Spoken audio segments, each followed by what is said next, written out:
Hey guys, Joey here with Joe's RV Tech DIY and World of RV Parts. So in front of me I have a Suburban 2607A replacement core. This comes with everything you need except for the cage.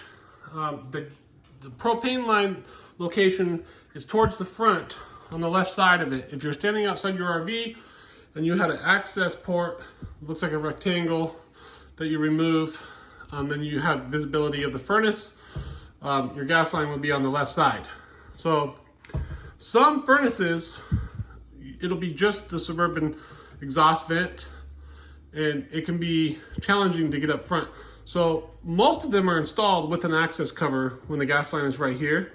This specific unit replaces the Suburban SF-25, the SF-25Q, and the SF-30 and the SF-30Q.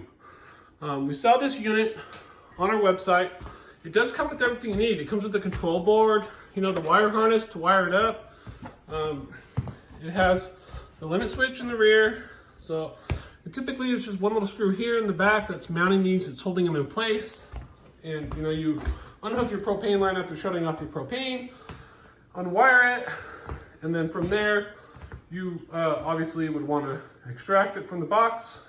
And each RV can be a little different and challenging, but these replacement cores are really nice because they're really affordable. They have a 2-year manufacturer's warranty, and they're a great product. So if you guys have any questions on the Suburban 2607A, just know we do stock it, and we sell it on our website, World of RV Parts. And I have experience installing these, diagnosing and repairing Suburban furnaces. So anything that you could possibly think of as far as a question, or maybe even just some help if you're installing it, by all means, give me a call. We'd love to help you out and earn your business at the same time. So until next time, safe travels. Check out the links below in the description if you're interested in purchasing a unit, and we'll see you guys in the next video. Thanks for watching.